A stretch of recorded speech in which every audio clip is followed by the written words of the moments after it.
and I have the pleasure to introduce our conversation about the newest report entitled Integrity and Independence of Criminal Justice Systems in the Western Balkans, focusing on police and prosecution. Just a very short background to this particular study that we are now dealing with. It is focusing on Western Balkan 4, meaning Albania, Bosnia and Herzegovina, Kosovo, Montenegro, North Macedonia, and Serbia.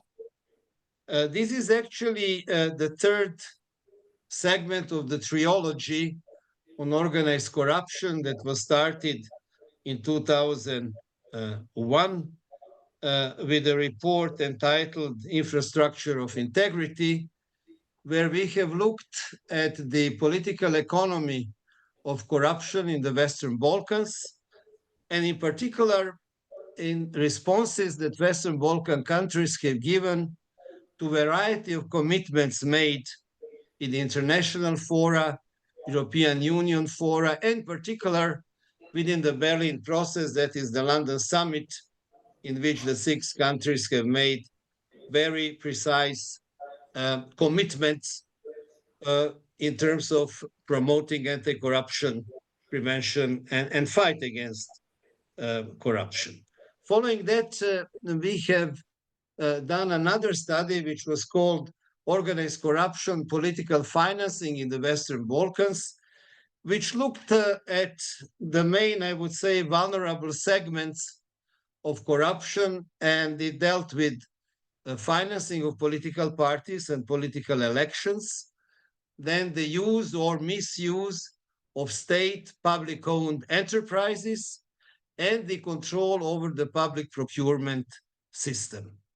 Both of these studies, infrastructure of integrity and political financing, have shown that in order to respond to the threats of corruption linked with organized crime, or to the organized corruption as we termed it, there is a need to have high-level integrity and independent criminal justice system, meaning police, public prosecution, judiciary, and specialized anti-corruption bodies, mainly in most of the countries called agencies. So this is the third part of this trilogy on organized corruption, which consists actually of 2 studies which are interlinked, one on police and prosecution, and another one which will come out next year, which is focusing on judiciary and anti-corruption agencies. You are all well aware of the political and social context in which these processes are taking place, particularly after the 90s. All countries in Western Balkans have gone through the transformation in terms of the political system, moving towards democracy, economic structures, as well as institutional build-up. And I must say that most of the justice-related reforms were focused at the beginning very much on the reform of police, and then followed with prosecution and judiciary, in a sense to provide better responses to increased criminal threats coming from organized crime and corruption in the region. So the main objective of this project that we are now talking about was to discover to what extent these efforts to promote integrity and independence, now in this study of police and public prosecution, have been fruitful, or what are still the challenges that these 2 institutions and people working in these institutions are facing. This study was actually done like previous ones with a number of national experts. This one particular on police and prosecution had, as you can see, for each component, that is for police and for public prosecution, 3 regional experts. It had 6 national experts each, which made a project team of 18 experts altogether, plus GI staff. So about 20 people were involved, or 20 experts were involved in this study. We have had 2 technical meetings. The first one, which was held in Skopje in North Macedonia, in which we have developed methodological guidelines that experts followed in the preparation of their reports. And then we had the last meeting in Tirana in March this year, in which, in addition to the national and regional experts, for each country, independent reviewers were invited. So we had, in addition to 20 of us, another 12 reviewers that looked at the draft reports that were produced, particularly focusing on the national reports and making suggestions how to improve them or correct if some of the information was not fully and well represented. So it was, I would say, from the methodological and organizational point of view, quite a complex endeavor, which I really hope has given us a very, very interesting results. The project or the study itself consists of introduction. This is more or less what I've told you about. Then of the regional review of prosecution, and then national reports for each country on public prosecution, and the same configuration for the police, with a special chapter on gender, or the role of women in police and public prosecution, and conclusions. So with this, I have finished my introductory remarks, and would like now to invite the experts to take the floor. And first, I have a great pleasure to present to you Professor Slađana Taseva. She is now the Dean and Executive Secretary of the International Anti-Corruption Academy. And I would like Slađana, you to tell us about public prosecutions from the regional perspective. The floor is yours.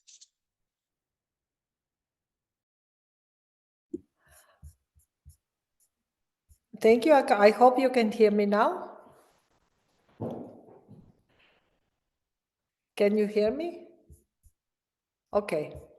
Thank you for the invitation. It is a great pleasure to join you all, to join the group with which I worked from the beginning, from drafting the methodology and all the technical meetings. And we have been working on that in the past 2 years. And now sitting here in the position of the Dean of the International Anti-Corruption Academy, I was thinking that, yeah, I will join the group with pleasure and to explain the findings of the regional report for the prosecutors. We have divided the work into parts, the law enforcement, the police, and the prosecutors. And my role here today is to say a few words about the regional findings for the prosecutorial part, and then 2 of my colleagues will present the national findings. So in the past 30 years, as Ugi started the process of transition, we cannot avoid talking about that. The countries from the Western Balkans, which we've already listed, not to repeat it again, they all have gone through this transition period, transition in the sense of the political settlement of the establishment of the country, but also institutional transition, where all the institutions, including the law enforcement, prosecution, judiciary, everything what works in the fight against crime and corruption need to be reorganized, and not to speak about legislation that needed to be developed and harmonized in order to respond to the developing standards in the international arena, because in this period that not only these problems were not well known and the institutions were not well aware how they need to address these type of problems with the investigation and prosecution,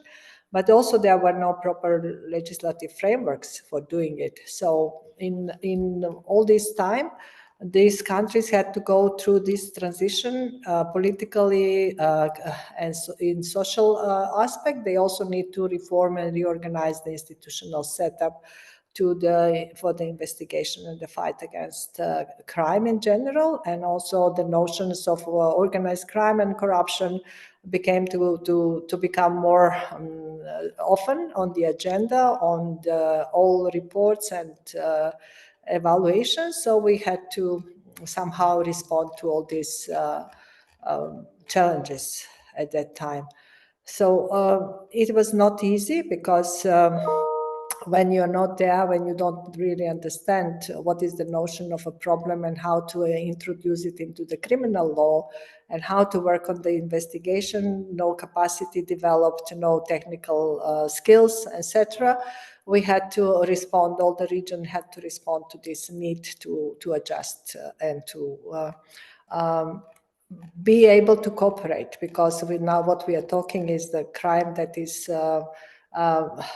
moving, and it is transnational and it is organized in many aspects, and there was a need, apart from developing national capacity, also work internationally to develop the possibilities for the international work and international cooperation.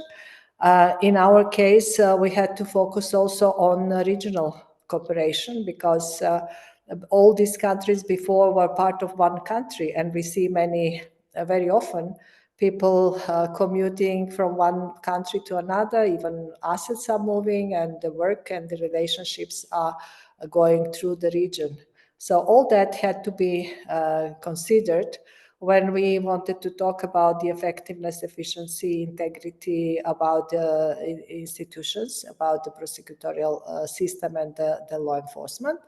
But also they had to be all put in context of the international cooperation, of the international standards, of the international context. And all that was part of our assessment when we were looking at the regional picture of the work of the prosecutors, and how they manage to implement international standards and be able to work in cooperation in the region, but also at the national level.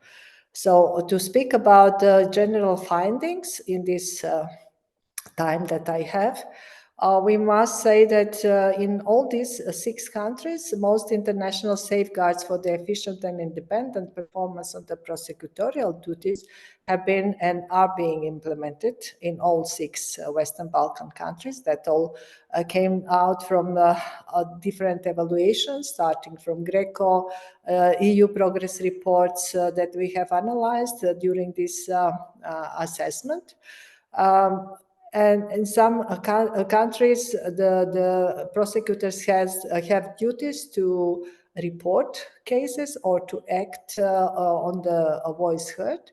And some of them have been also have managed to achieve that to have independent budgets, which is very important for the impartiality and independency of the prosecutorial office. And in some of the Western Balkan countries, we already have the situation where the budgets are adopted by the parliament on the proposal of the head of the prosecutorial office.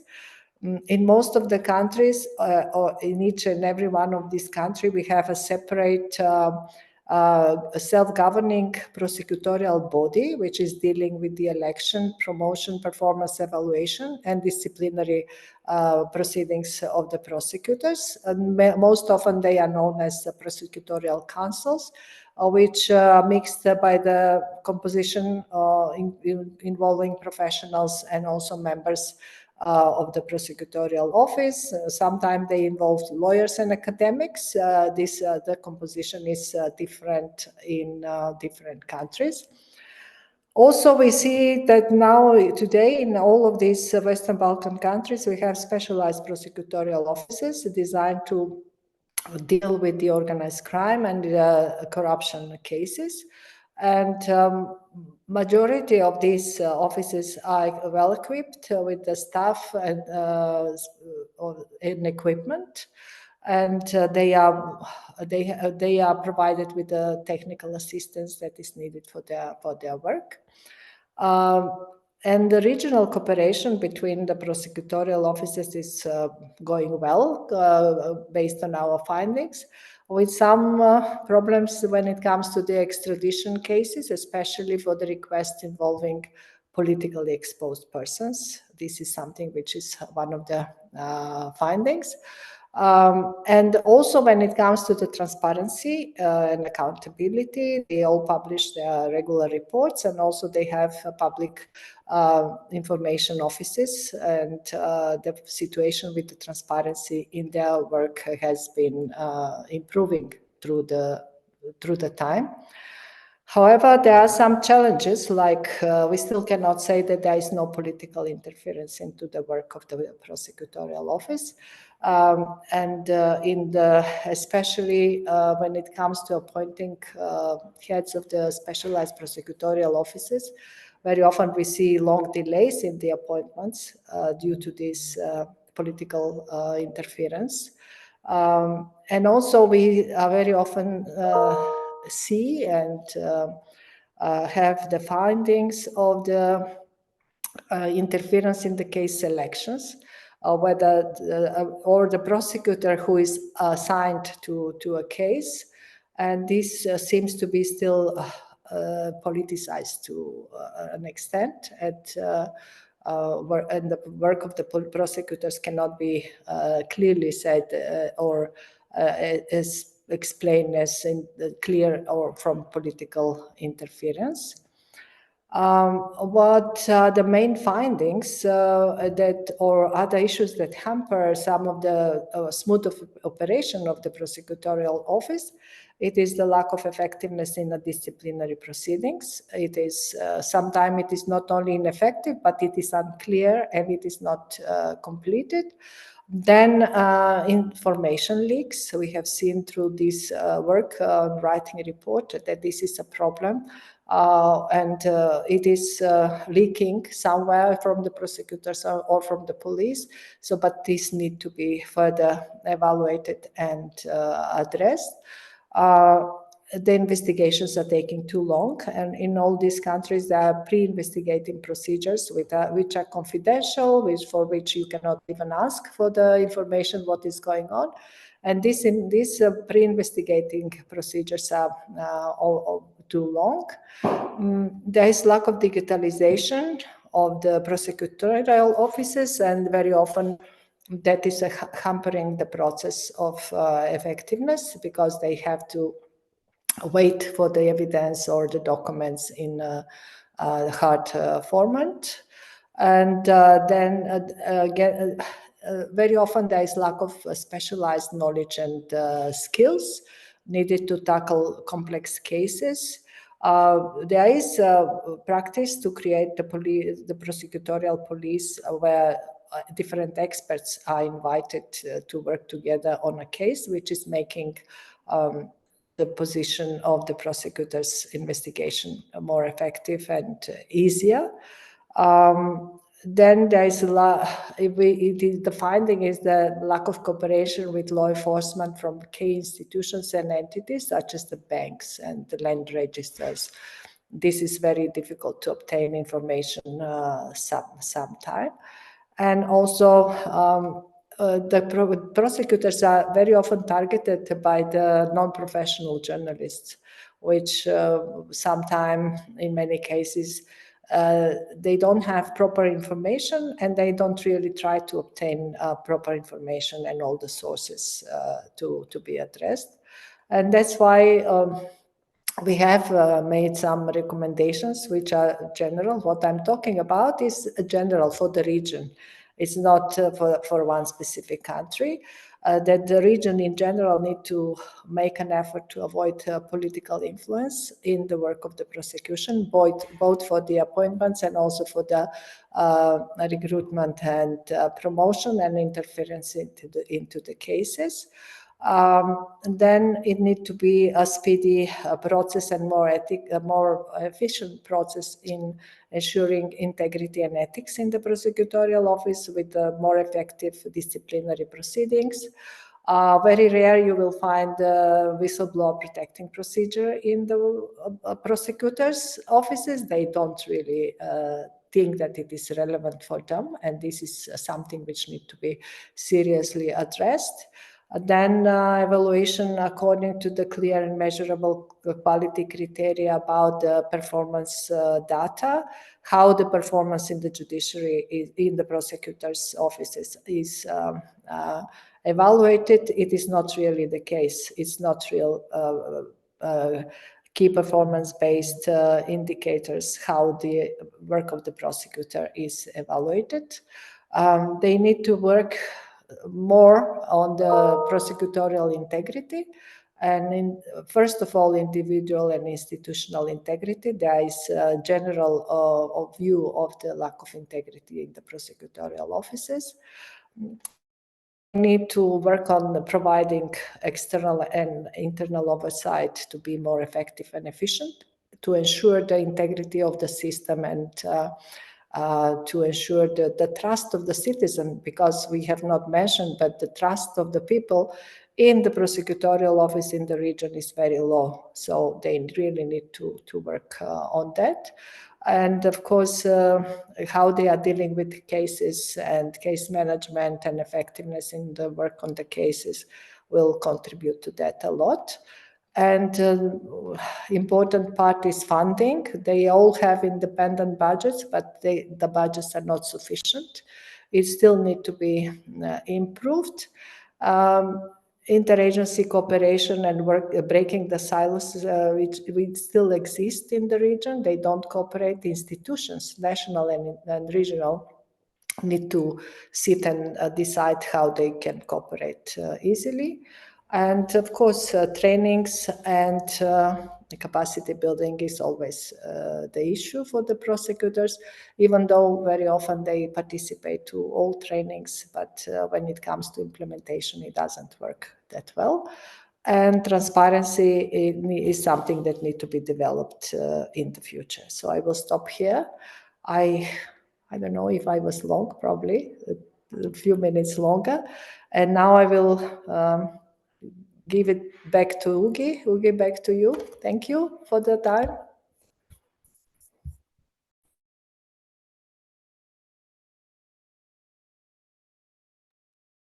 Yes, thank you very much, Slađana, for this regional overview. Much appreciated. I think you have outlined some of the main challenges that the public prosecution is facing. Of course, as you said, the situation is different in different countries. It's not all the same. These are just some regional generalizations. We will now move to the country level. Of course, you have to understand that we were not able in this launch to present all 6 countries for prosecution and for the police. So we have chosen from each contingent only 2, but there will be other occasions and events in which this report will be presented and conversation will be held around there, in which we will have then other countries present. So for this launch, we have asked 2 countries to present their observations, Bosnia and Herzegovina and Kosovo. So it is my great pleasure to invite Professor Eldan Mujanovic from the Faculty of Criminal Justice, University of Sarajevo, Bosnia and Herzegovina. Eldan, the floor is yours.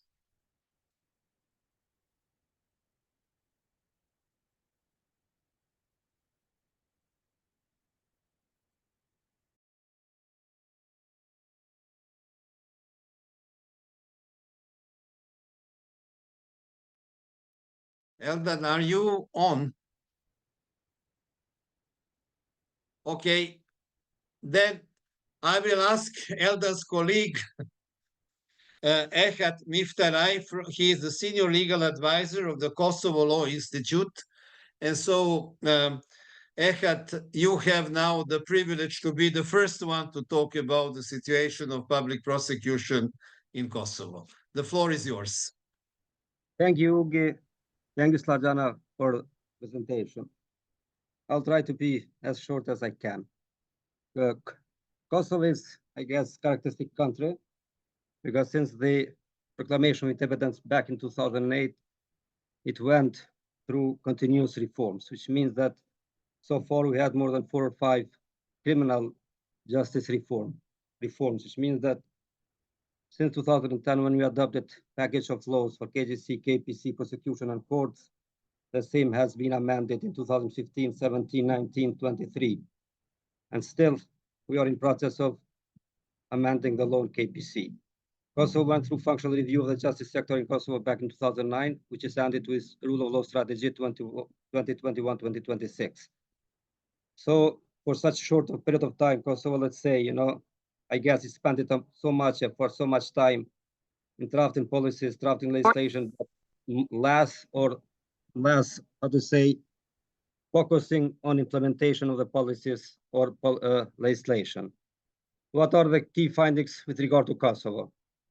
Based on Kosovo Constitution, applicable legislation, prosecutor system is fully independent, which means that it's self-regulatory body, which doesn't report to Kosovo Assembly, doesn't report to the government. Kosovo Assembly and the government, they have competences only with regard to the policy making or drafting legislation policies with regard to the prosecutorial council. I forgot to mention also the fact that Kosovo is also through constitutional amendment is trying to amend constitution to allow vetting for judges and prosecutors. However, although it was request of the public to have full vetting for all judges and prosecutors, Constitutional Court, Venice Commission came to conclusion that based on Kosovo circumstances, the best would be to have only vetting for court presidents, chief prosecutors, KGC and KPC members, which means that out of around 700-800 judges and prosecutors in the system, the vetting process should be done only for, let's say, managerial positions, which are around 52. And this is also now subject of the voting in Kosovo Assembly. But since there is no consensus also among non-majority communities in Kosovo, this process has been, let's say, stagnated. So, as I said, Constitutional Court already confirmed that the constitutional amendment is in line with Constitution and it is subject of voting in the Kosovo Assembly. When it comes to the integrity and accountability, unfortunately, the Kosovo or prosecutorial system, it is not in the best shape. International reports, civil society reports provides that prosecutorial system in Kosovo, let's say, it's based mainly on corporatism, which means that out of 13 KPC members currently by law, from 2015 until 2023, it was, let's say, composed only out of 10 members, which were all prosecutors, and only later, let's say 2024, they achieved to recruit 3 non-prosecutor members, which are from academia, law professors, and civil society. Unfortunately, 1 member from Kosovo Bar Association, it had to resign, let's say 1 month or 2 months after he was appointed, which means that still the numbers in Kosovo Prosecutor Council are, let's say, overloaded with prosecutors and less with non-prosecutors. Venice Commission also stated that corporatism in Kosovo Prosecutor Council is becoming, let's say, problematic in order that this system to be open towards public or to outside accountability. One other issue, it is also the fact that based on international reports, based on local CSO's reports, the impunity is something which is unfortunately, let's say, has been established in prosecutorial system in last 10 years. That's why request of civil society, request of people in Kosovo, it was to have this kind of vetting, since the Kosovo Assembly government doesn't have any saying, let's say, or doesn't have any measure to make accountable prosecutor council, it is needed to have, let's say, one outside hand somehow to put in the track this system. When it comes to the results in fight against corruption and organized crime, again, unfortunately, this is something which is lacking in Kosovo. If we compare, for example, two institutions such as judicial and prosecution, we can see that in Kosovo, at least in the last 3 or 4 years, Kosovo Judicial Council is doing its best to increase accountability, to increase integrity, to increase transparency. And you can see, you can feel the results in practice. The same we are not seeing with Prosecutorial Council, which kind of putting Prosecutorial Council as the weakest chain in the justice system in Kosovo. I will try to respond to one question that I had in questions with regard to the request or the budget request from the Kosovo Prosecutorial Council towards the Kosovo Assembly. Actually, it was, let's say, a positive change when finally, based on the Kosovo Prosecutorial Council, it was allowed that KPC to submit directly to the Kosovo Assembly request for budget for each calendar year, which previously was to submit to the government. But also this was changed in the law. In practice, didn't change, let's say, so much, because not only with KPC, but also with Kosovo Judicial Council, with the Legal Aid Agency, with Justice Academy, it is an issue that Kosovo Assembly doesn't take into consideration the budget request, budget needs for mainly for the justice system, which means that also based on the civil society reports, international reports, Kosovo is still, let's say, with average with EU, very low when it comes to the to expand money for the justice system. So this is shortly to recap, findings with regard to Kosovo. Indeed, I'm very open if there are questions. Thank you, Ugi. Thank you, Slađan, and thank you very much for your attention to all. Thank you very much for this very short and sharp presentation of some of the aspects of the public prosecution in Kosovo. And now I would like to turn to give the floor to Eldan Mujanovic from Bosnia and Herzegovina. Eldan, are you now on the... Okay. Here you go. Thank you. Thank you. Good afternoon, dear colleagues, dear ambassador, dear colleagues from the team and attendees of the webinar. Good afternoon from Sarajevo. It's a really great pleasure to be here today and to present the results of our joint work regarding the state of play and current challenges of judicial systems in the Western Balkans region. I will keep the pace in terms of short and sharp methodology.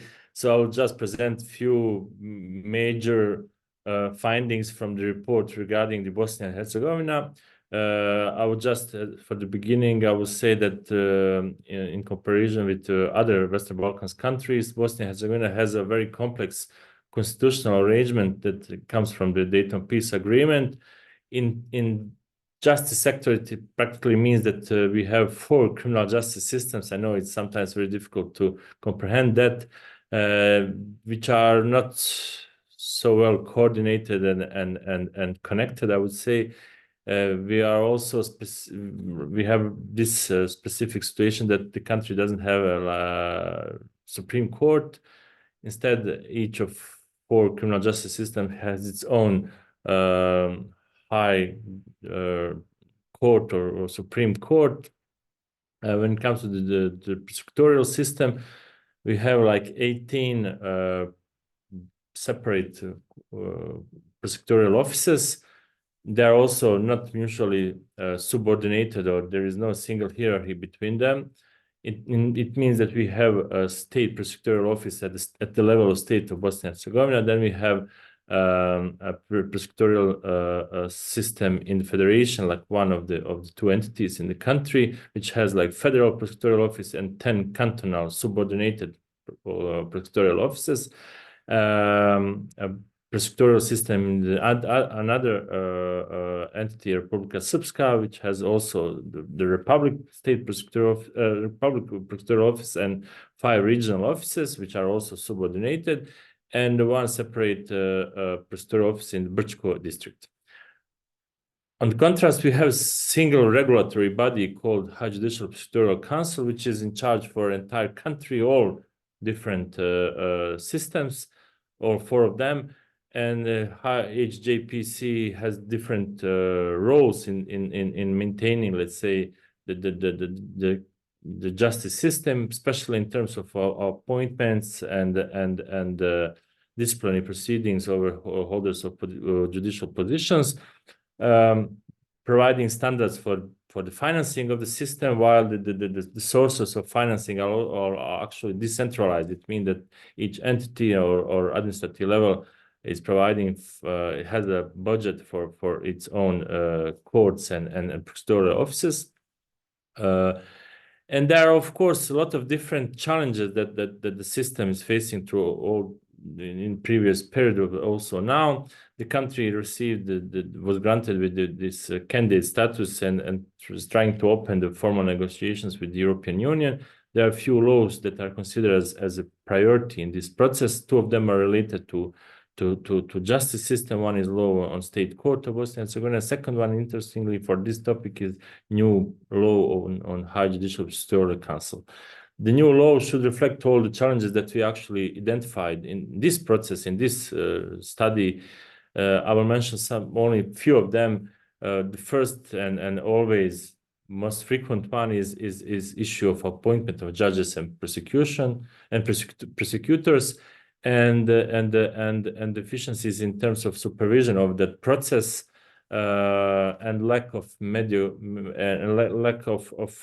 competencies of candidates. So it means that in practice, more formal criteria and testing criteria have been applied rather than some others which are qualitative in nature in terms of background and work performances and merit-based criteria. Also, there is a lack of precise methodologies and practices of strategic management of judicial institutions, especially in the relation between the High Judicial Prosecutorial Councils and presidents of the courts and chief prosecutors in all 4 of criminal justice systems. How I identify them. Integrity is one of the top issues, I think, now in the country. Meanwhile, before the new law on High Judicial Prosecutorial Council, the Parliament has adopted amendments on current law, establishing a new integrity department. It's called integrity department within the council. The department is still in the process of hiring the necessary staff. The international community is providing the support, but also oversees the process. The goal is to have a very functional organizational unit that will collect all relevant information about the assets and all other conflict of interest data, etc., for the holders of judicial positions in the country. The outcome should be the higher level of integrity and kind of vetting procedure established, which is now not in the place. This also should include members of the council itself.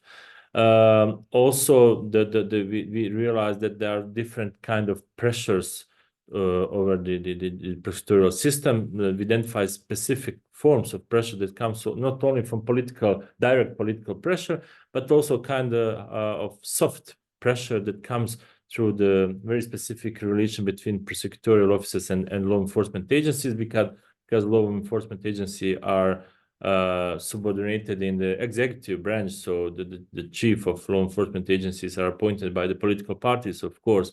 On the other hand, in criminal proceedings, the law enforcement is working under the instructions of prosecutors.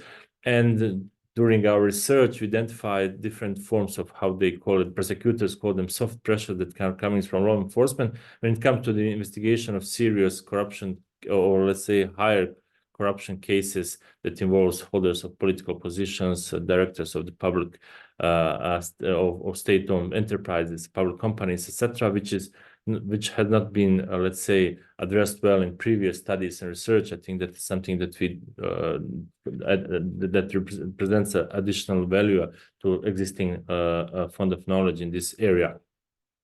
One of the very important questions is coordination and communication between all relevant judicial institutions in our criminal justice systems, which is still very poor and should be improved in systematic manner, I would say, especially in terms of conflict of competencies, which sometimes occur, especially in these very complex cases, and especially in terms of who will prosecute the top corruption cases in the country, which is still very important issue. We also in the report provided few very important recommendations about the judicial appointments, planning and management of judicial institutions, and better cooperation between all these stakeholders and actors in the systems. Capacity building related recommendations, and of course accountability. It is very important to have this mechanism of integrity, not testing, but integrity management in judicial system established as soon as possible. As I said, that will be also reflected in the new law, but also existing law provided at least minimum preconditions for that. It is still now, but it will be also a very important role of the council, High Judicial Pastoral Council, not only to ensure the integrity or throughout the systems, but also to fulfill its strategic role and to direct the system, especially towards the prosecution of serious forms of organized crime and corruption that involves political structures and how they call it high corruption cases, because the council in previous period has classified different forms of corruption in different layers, and there is a need to improve the trust between all actors in criminal justice systems. It means from the law enforcement agency to prosecutorial offices and of course courts, which are always considered as independent and separate, but also in broader perspective represent part of the one system. There is also, I will stop with that, very actual problem of establishing special prosecutorial offices and judicial offices for prosecution of corruption and organized crime. We have such a practice at the state level in the state prosecutorial office. We have established the special prosecutorial and court offices in the Republic of Srpska, but in federation, after the 10 years of adoption of the special law on prosecution of corruption and organized crime, the new judicial institutions are still not fully established. They are not operational, I would say, which is really, let's say, embarrassing to have 10 years of vacuum, I would say, between the adoption of the law and its implementation. And accountability, which involves the involvement of general public, civil society, academia, etc., in overseas of the system and judicial services, as well as the monitoring and how to prevent the political interference and pressure that comes from the political parties, is something that should be also improved. It all should be done with the general and most important aim, I think, to strengthen and to uphold the independence and integrity of the prosecution office, and also the prosecutors itself who are conducting this investigation and prosecuting these cases. Thank you very much. This is all for now. I will be on your disposition for any further questions. Thank you. Eldan, thank you very much for your presentation. We can, of course, appreciate very much the complexity of the issues of integrity, independence, effectiveness of prosecution in any country is made even more complex with the complexity of the setup in Bosnia and Herzegovina. So it is really a big challenge for professionals working there. Allow me now to turn our conversation to the second component of the study, and that is police integrity and operational autonomy. And I would like to kindly ask Professor Trpe Stoyanovsky, who is senior advisor at the GI-TOC and also professor at the Faculty of Security, University of Skopje, who was one of the regional experts in this study, to provide us with a regional perspective. Trpe, the floor is yours. Thank you, Ugi. I would like to share greetings to everyone and regards from Macedonia. Well, it was a great experience for me to be part of this a very knowledgeable group of people speaking about the police issue which I'm familiar with that for many years ago, but now through this project I got a lot of updates and a lot of new information, which really is a privilege to be part of this this project. I would like to ask our colleague Ioannis to come to the presentation, and very briefly in my 10 minutes I will try to catch your attention. Let's go to the slide, main findings, next one. I will share with you some helicopter view from the regional perspective and to mention the main findings and the recommendations focused with the police organization.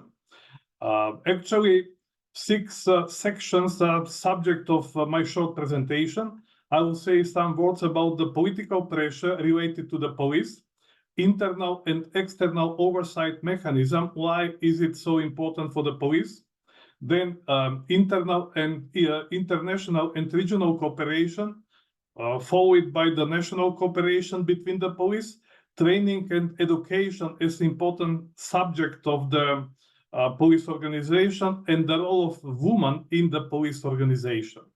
From the first slide, you can see the main findings regarding the political pressure.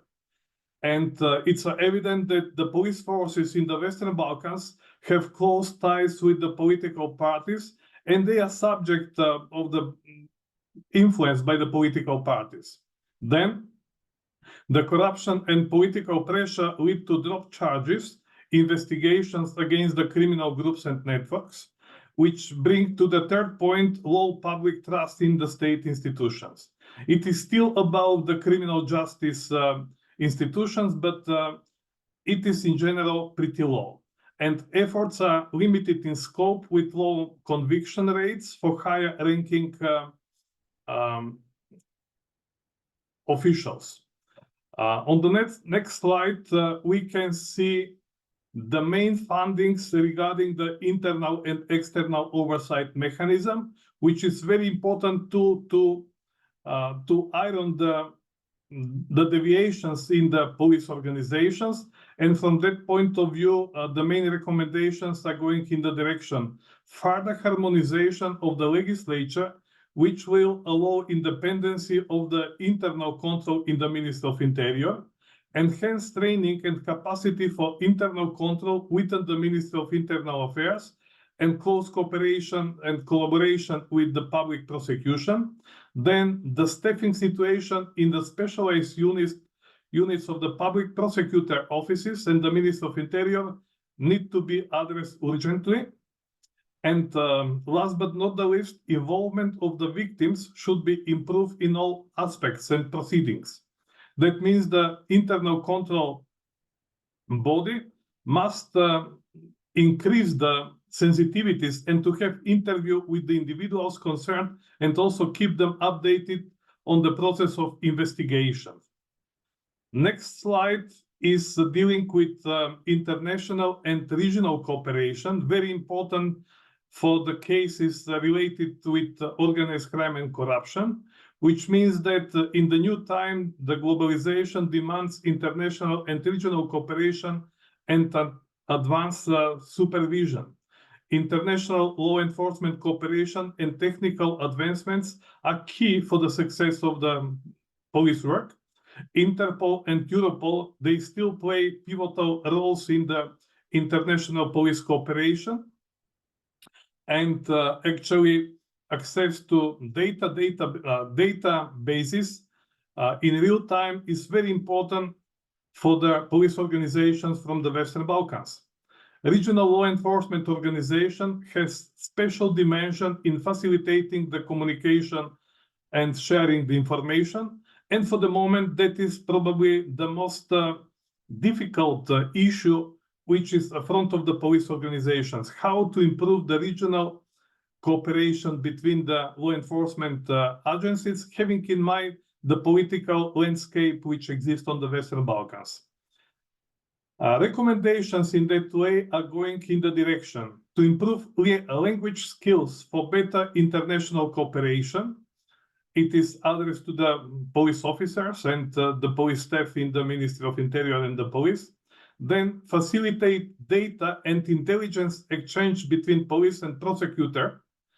Then build trust and mutual cooperation among law enforcement agencies, something which was mentioned in the previous section, speaking about how important is this issue to be recognized from the perspective of the public prosecution, but equally it is important for the police. Secure direct access to international databases for operational units combating transnational crime. Next slide is focus on the national cooperation, where also cooperation between the institutions is pretty sensitive and up to now with some risk to exchange the information and to come to the final decision following the interest and the activities of all law enforcement and relevant stakeholders dealing with the criminal cases in the country. Then effective investigation strategies and cooperation across all sectors are crucial to fight corruption and organized crime. There are 3 recommendations from the regional perspective. Ensure corruption investigations to be prioritized with evidence gathering, confidentiality, and making final decision. Then clarify the roles and responsibilities between the police and public prosecution. And important, robust whistleblower arrangements in all public institutions. Next slide will bring us importance of the training and education. How important is the training and education for the integrity, creativity, and technological proficiency in specialized training programs, increasing female representation in the police forces, and addressing gender-specific challenging aspects. And the recommendations are going in the direction to advocate for leadership training programs as a strategic standard across the Western Balkans, to promote integrated training involving internal control, criminal operations, and cooperation with the prosecutor office, and emphasize systematic integrity training, including the Code of Police Ethics for police staff. And the final slide, let's move on the next one, is focused specifically for the role of the woman empowerment in the police. Female representation in the police forces falls below the European standard of 18.5. And this issue must be taken into the account. Despite commitments to Sustainable Development Goal 5, the region lacks in promoting of this issue within the police forces, and women face challenges in career advancement and are often regulated to roles, especially when we are speaking about the leadership opportunities for the females. There are 2 recommendations from this study. Launch awareness campaigns to highlight career opportunities for women in the police in the Western Balkans, and increase efforts to promote women into decision-making and operational roles to the governance and public trust in the police. That is in general the main results, the findings and the recommendations dealing with the police organizations in the Western Balkans. I guess if there are questions, we will continue our communication in that way. It was also a privilege to work with the knowledgeable people from all 6 countries dealing with the police issue, and their findings will follow after this presentation by the colleagues from Serbia and Montenegro. Thank you. Okay, thank you very much for this excellent overview of the issues regarding integrity, independence of the police, also with the emphasis on the gender perspective, indeed very, very important to be taken into account. It is now my pleasure to invite Mr. Rajko Radevic from Montenegro. He is the founder of the Center for Security Studies from Montenegro, and he was our expert looking at the situation of the police forces in Montenegro. Rajko, the floor is yours. Thank you very much, Ugi. Good afternoon. Greetings to everyone. It's indeed a pleasure to be here, and also a pleasure to be part of this great group which was working on these highly relevant and important reports. So in similar spirit as the previous colleagues, I will try to make a very brief presentation in these 5 minutes that we have. So just to pinpoint to you all the major findings from the study on police integrity and professional autonomy of the police in Montenegro. So first of all, one of the major finding when it comes to this subject in Montenegro is definitely it's related to a strong political influence over the police in Montenegro, which at the same time cause significant and quite frequent changes in its institutional and organizational structure, which in relation to that, of course, have negatively influenced the capabilities of the police to fight corruption and organized crime. And just to illustrate this, I mean, in the last more than a decade, we had numerous changes in, first of all, in legislative framework, which then also was transferred, of course, in practice, where police was independent, then part of the ministry, then again independent state organ, then again part of the ministry, whereas now currently it's again integrated into the Ministry of Interior. What is also important maybe to mention that the common feature of all these organizational changes was that all of them lacked any reasonable, at least known to the public, rationale, or that the public was aware that there was any substantial analysis and arguments why this was done. So it was all rather done in a mechanic way, which then naturally it simply has its consequences in the system, which is constantly, let's say, shaken up from its foundation. And naturally, of course, that brings a certain instability and predictability for the work of police officers. So I think that was the main feature, and something that was very much visible from the start for me doing this analysis. Second, also finding very important is that in spite of the fact that corruption has been recognized as one of the most and significant challenges to Montenegrin society, investigation into corruption are not prioritized. They are more or less done in a similar way as for all the other criminal acts, except and again related to the previous, when there is where it's possible to identify political pressure, then things might move faster or be more in the public focus. Also, one finding was that police administration is rather reactive than a proactive state body in criminal investigation, and also something that is notable is that there are no currently final verdicts in the area of corruption, and in general, and in particular in the so-called high corruption cases involving current or ex-state official. This is probably partly related to the role of the police as well, but again also related maybe even more to other state law enforcement organs. Also, the study has identified the overlap of functions regarding investigation of corruption and organized crime within the police itself.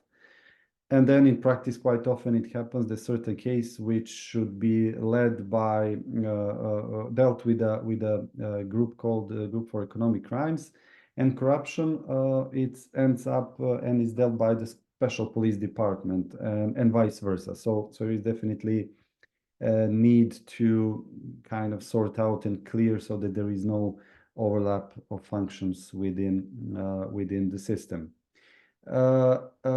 Again, related to what I initially said, the study has found out that reforms quite often and maybe quite often introductions of new mechanisms within the system are very often done abruptly without enough planning, analysis, and forward looking into the matter, which then results that we quite often have new mechanisms, new departments, etc., which lack staff, premises, legal framework for a basic functioning, essentially. So that's important. And again, quite often there lack analysis, and comparison with already existing mechanisms within the system, and trying to avoid possible overlap between them.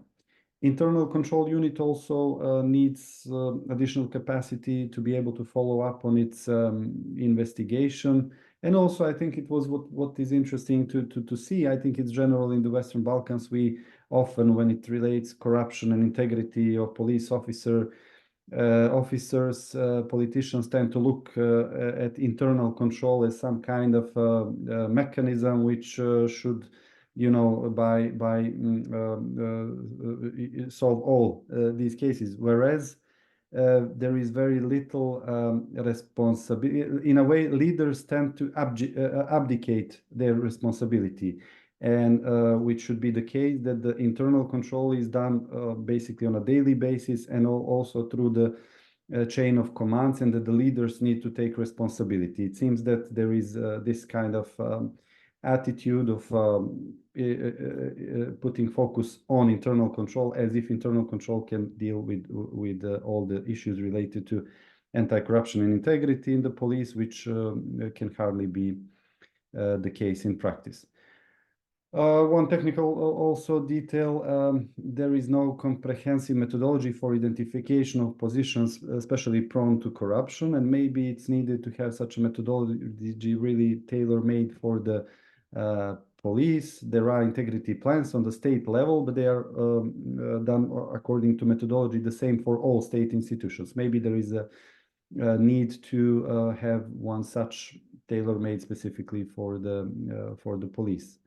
Then the point Trpe has mentioned, very important. Although the number of women in the police in Montenegro is steadily increasing, unfortunately, women do not occupy top management positions. There is a tendency to tick the box, so we have the numbers maybe, but again, on the top positions, and that's very indicative, I would say there are none. Even more so, there has not, at least in the time this report was written, which was not so long ago, there was no female applicant to these positions. I think that's definitely an alarm in the system and something which needs to be addressed swiftly. Recruitment and selections, especially for the senior management positions, is still not based on merit. There are significant strides made by the law on internal affairs from 2020, but unfortunately in practice this is still something where we are in Montenegro lacking. The ministry does not envisage nor plans the set. So there is also deficiencies when it comes to trainings, the professional trainings. For example, just to mention an example, if an employee is transferred from a different sector to another sector in the police, this is done rather in a mechanic way. There are no previous preparatory period of trainings where a police officer would be trained and adjusted to a new working position. So this and other capacity building activities should be strengthened in that respect. In related to the previous, also capacities of officers, especially those working in special police department, and capacity of employees in special prosecutor's office should be strengthened further in order to be able to conduct long-term and complicated investigations. For example, we know for a lot of investigations based on this Sky ECC communications, which were provided by Europol to Montenegrin law enforcement institutions, and which show on many cases links between public officials and organized crime. And that's exactly when these links became evident. Before that, nobody was investigating, and those links were not at least known to the public. So there is need to, as I said, to have more capacity to conduct long-term and complicated investigations. And finally, what I also, and I will conclude with that, is related to the prosecution-led investigation. So where my impression in this report was the desired effect of the introduction of prosecution-led investigation has not been achieved, and unfortunately in the practice we still can identify a challenge in cooperation between the role division and so on between police and the prosecution. That's so much I wanted to say. Of course, if you have anybody has more questions, I'm ready and willing to answer. Thank you very much. Thank you very much, Rajko, for this presentation. And I think you have pointed out that maybe too hasty and ad hoc reforms may not be so good. And sometimes they are even pushed, by the international agencies that are involved. And not only, they do not come always from inside the country. So one really has to be careful not to overdo it with reforms that are not strategic, as you pointed out. Thank you very much. And I will now give the floor to Mr. Sasha Georgievich, who is senior analyst of the Global Initiative and also field coordinator for Serbia and Montenegro. He will talk about the national report regarding Serbia. Sasha, the floor is yours. Thank you, Guy. Good afternoon to everyone. Thank you for joining and staying the webinar. As you see, police integrity is quite important topic, especially for fighting organized crime and corruption. And because of limited time, I will speak only about like a main recommendation, but actually from recommendation, you can understand what are the main problems of police integrity in Serbia. And I'd actually emphasize like the 5 recommendation. And Professor Stoyanovsky already explained like what are the main problems of police integrity in the Balkans. So for Serbia specifically, I think the first recommendation is basically to prevent political appointments of top police officials, including the police director. And actually, we are right now in Serbia in a very specific position because since December 2021, Serbia's police have functioned or is functioning without a director, so almost more than 3 years. And the police director is the main professional position, which is good. Right now, the interior minister recently said that the appointment call will be soon available, and it's very important basically in the next month that the whole appointment procedure for the police director, but also for the senior management in the police must involve like a transparent and merit-based competition process, and basically to avoid any external or internal influence, especially from the politics. And maybe this is also a very good chance that actually after 20 years of reform and more than 20 years of democratic changes in Serbia, for the first time, the police have like a woman in the position of the police director. The second recommendation, I think, because we also like in 2021, the government started like changing the policing legislation, and I think it's right now it's also especially because of this new appointment of the police director is also very important to continue the public debate about the new legislation. So basically, the government tried to introduce new legislation to a draft law on internal affairs, which is completely like different approach that we actually have right now, which is law on police. But actually, that law, that draft law proposed in 2021. Faced like a public outcry. There was also like a protest against that law, and the government decided in the end to withdraw from adoption procedures in 2022, and actually started after that like a consultation process also with civil society. But in the last year, there was no any meetings with the working group inside of the Interior Minister to actually discuss the several very problematic solutions, and I will just highlight some of them.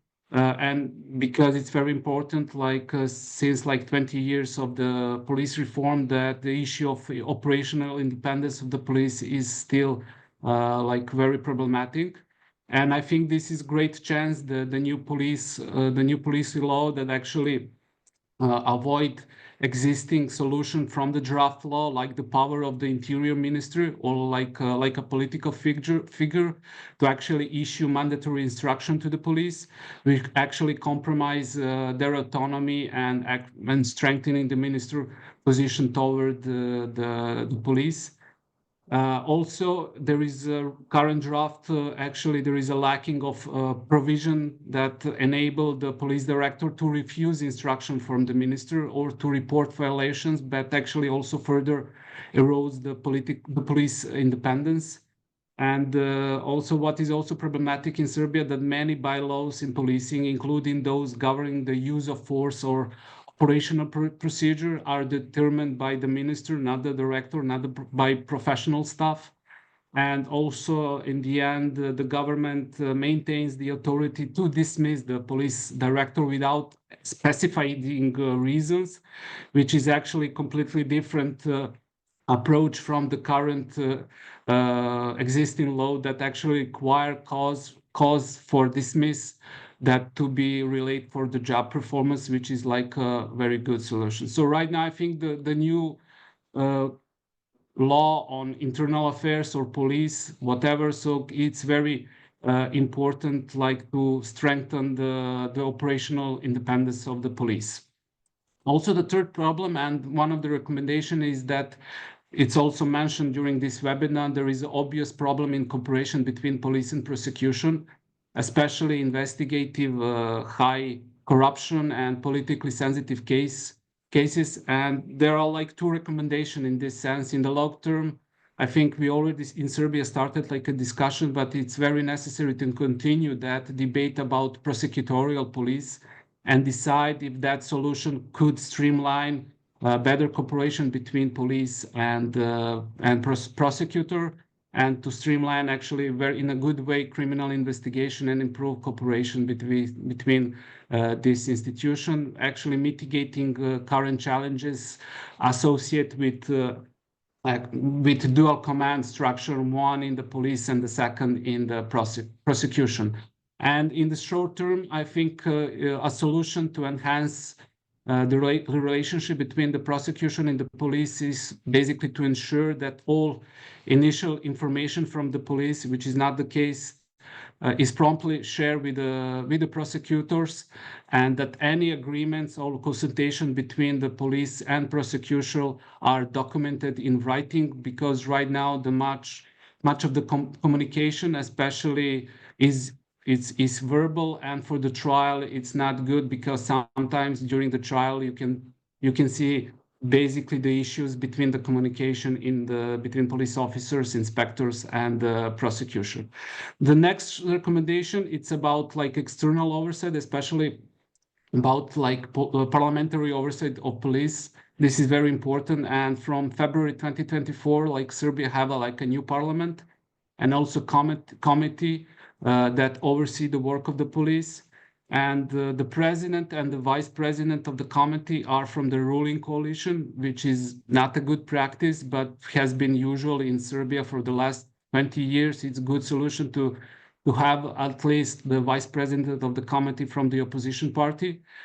So far, like there were like seven meetings of the committee from February until October, and 2 out of 7 meetings were closed to the public, which is also not so good.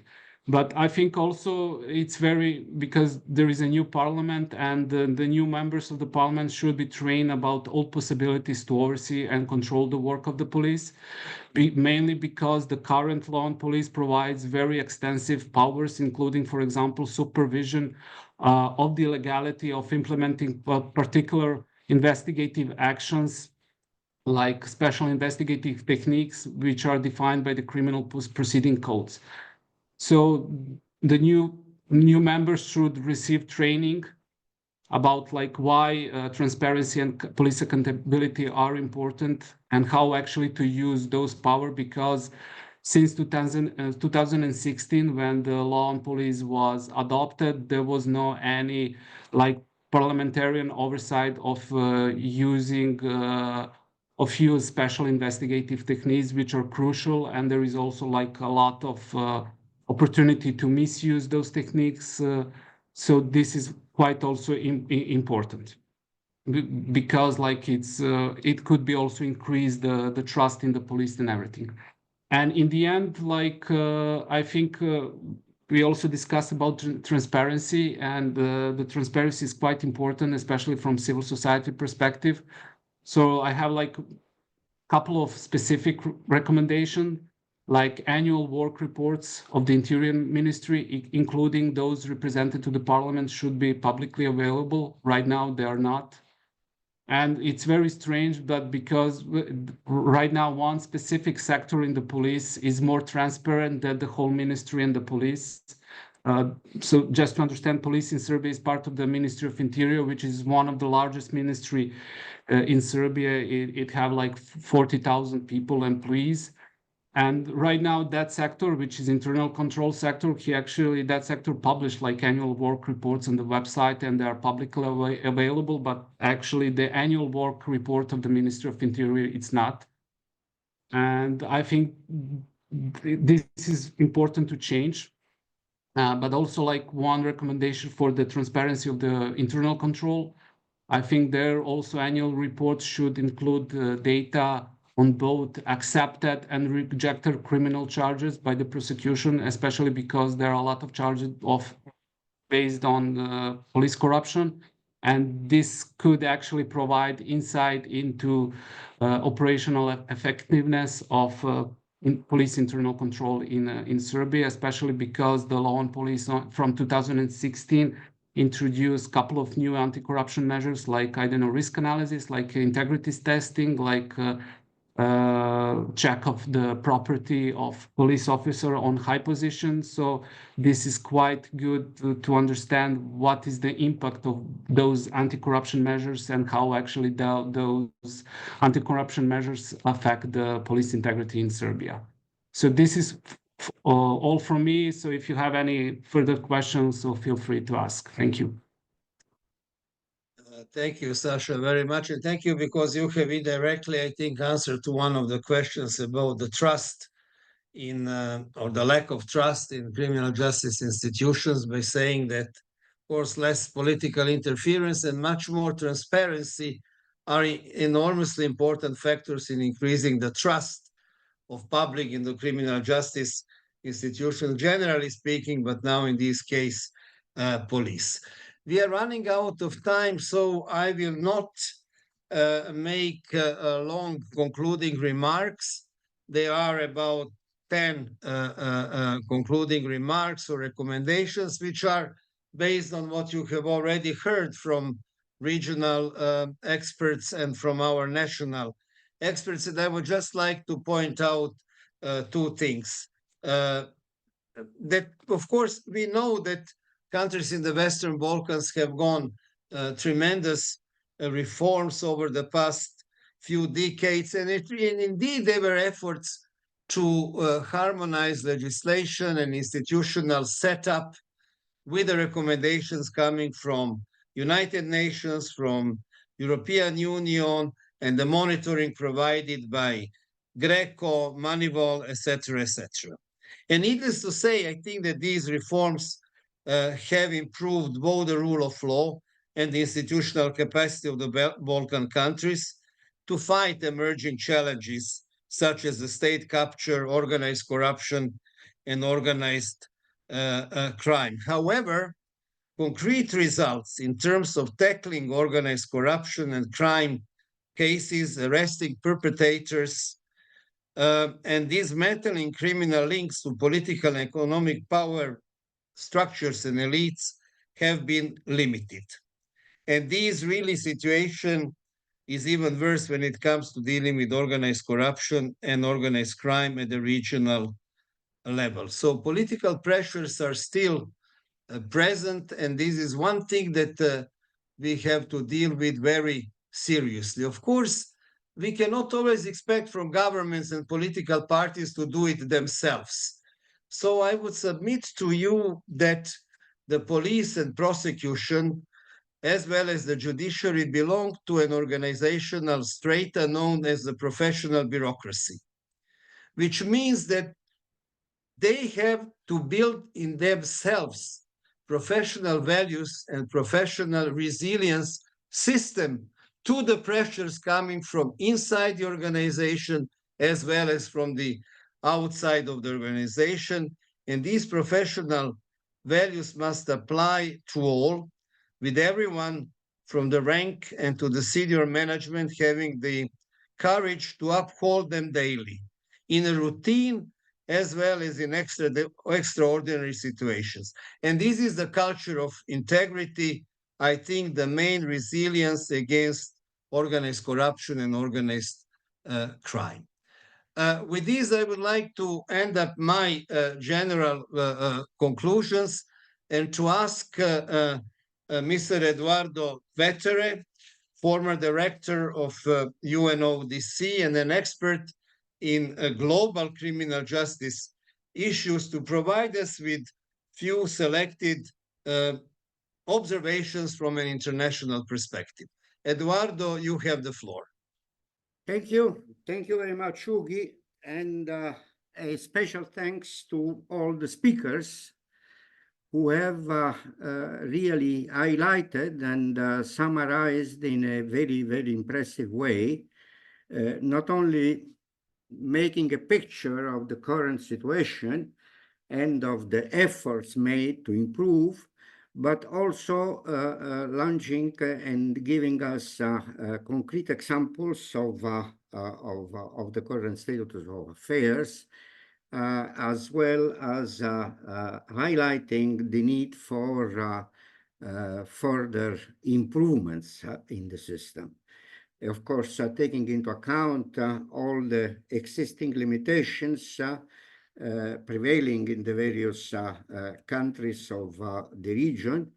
But I could not agree more with you, Ugi, on your conclusions or concluding remarks that not only is tremendously important the pressure from civil society and the involvement, therefore, of civil society, not only as potential victims of crime, but also as the one who are the major actors in whatever political issues being developed in the various countries. but also a movement, in a sense, starting from this resilience, in a sense, efforts to be made by what you call the bureaucratic apparatus existing in every country, which involves the police, which involves the prosecutors, which involves the judiciary, which involves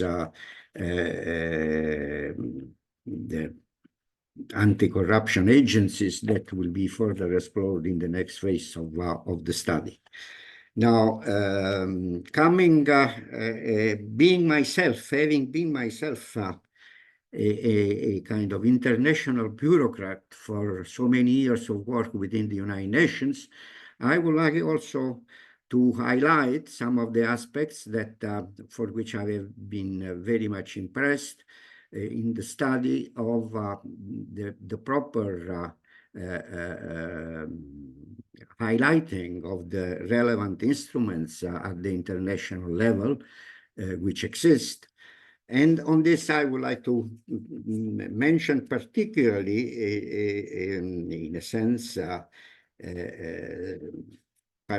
especially since by virtue of, in a sense, obligation to implement the provision of the existing conventions of the UN, particularly the one on corruption at the moment, but there are also some similar provision also in the other convention about transnational organized crime, basically calling the attention to Article 6 and Article 36 of the UNCTAD Convention, Article 6, according to which state parties are obliged, there is an obligation, which of course has to be implemented in order to become effective, regarding preventive anti-corruption bodies or bodies, for which the question of the independence and specialized resources and material and human, etc., are underlined, particularly in Article 6.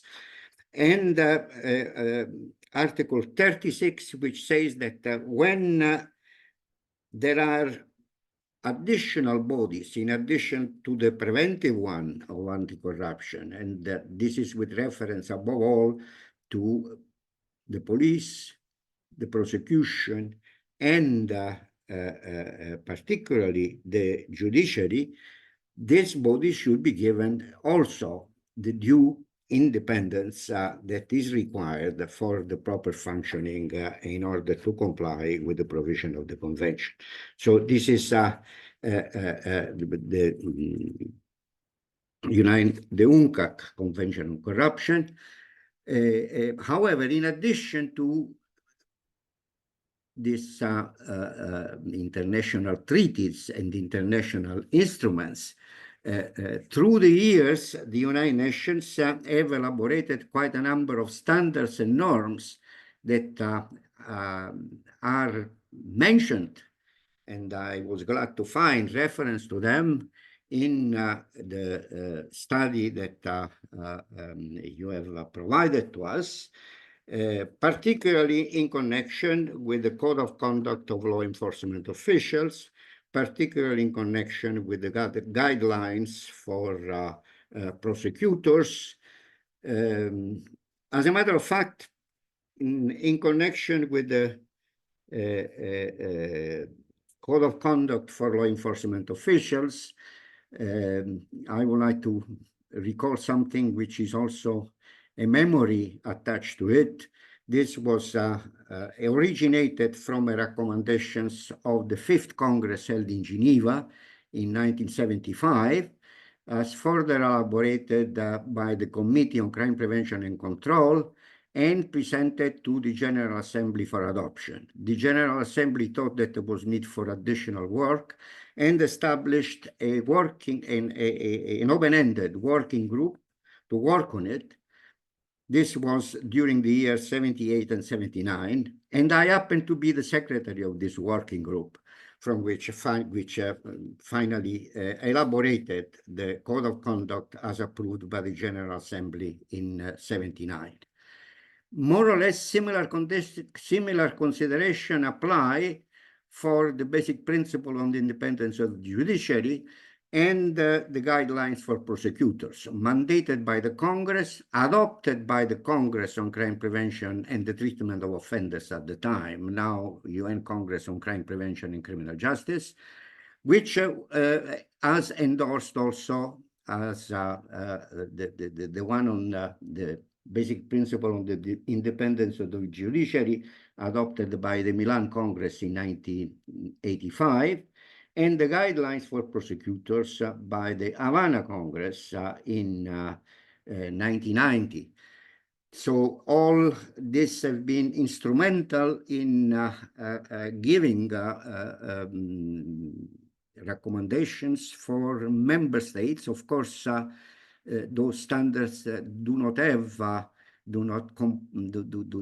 prescribe obligations for member states to implement, but are simply recommendations placed there are bodies which look at their implementation. There is a special rapporteur, for example, on the independence of the judiciary, reporting to the Human Rights Council and to the General Assembly. There were originally for the other standards possibilities of looking at the implementation of them and looking at their application, and now the states was done on the part first of the Committee on Crime Prevention and Control and after by the Commission on Crime Prevention and Criminal Justice. So I am glad that proper attention has been given also to these standards and norms being elaborated by the international community for assistance to member states.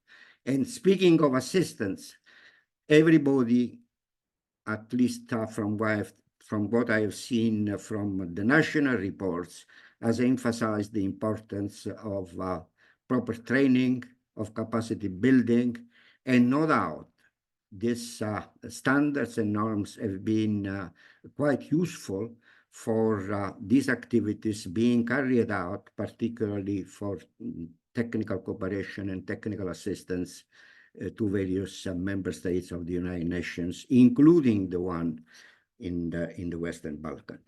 So I would conclude it here. The time is going fast.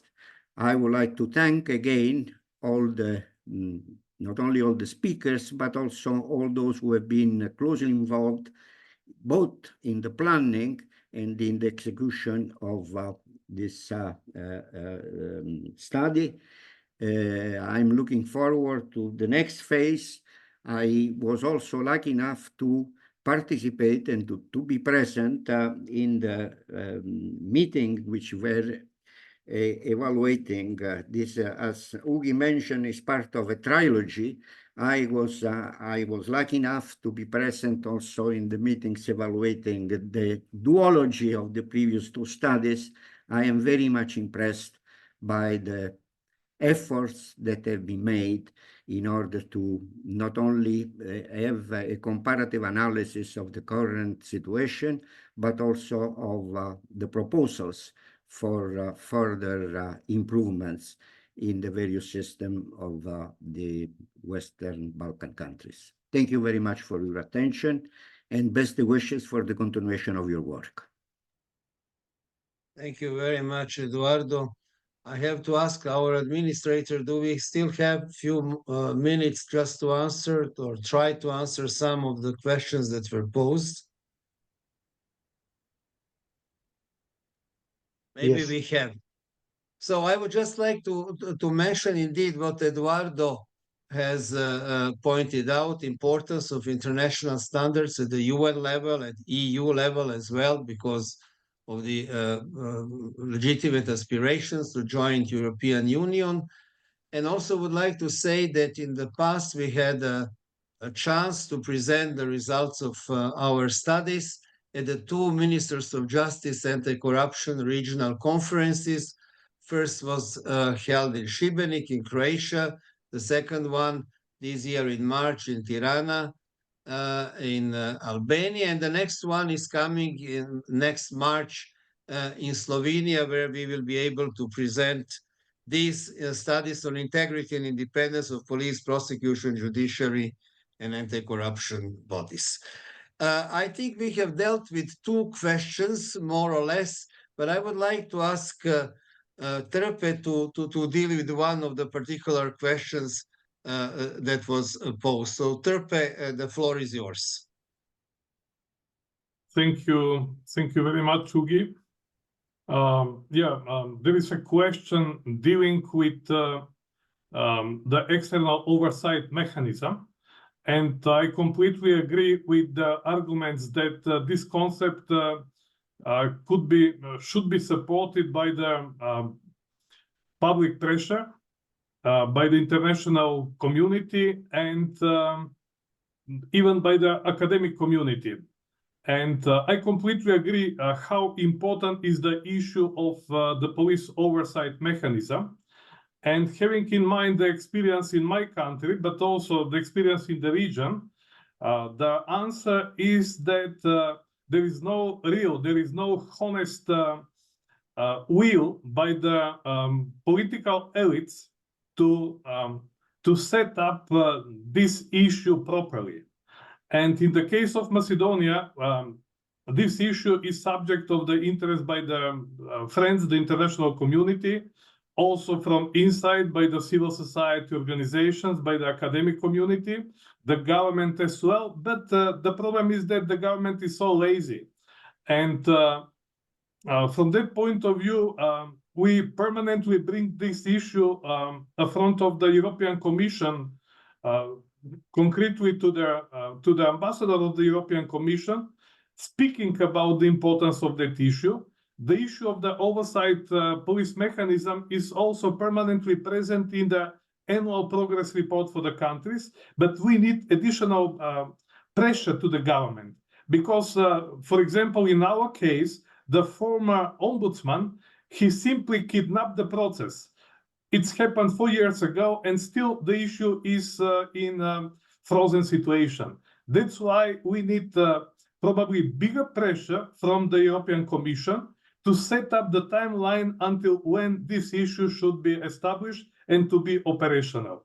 Otherwise, I guess with such political balance, when the political elites will occupy the executive power, which also has a hand above the parliamentary, position, nothing concretely will be changed. That's why we need a clear timeline and clear instruments how this issue should be established and to be operational and permanently to be in front of the EU negotiation process. Thank you.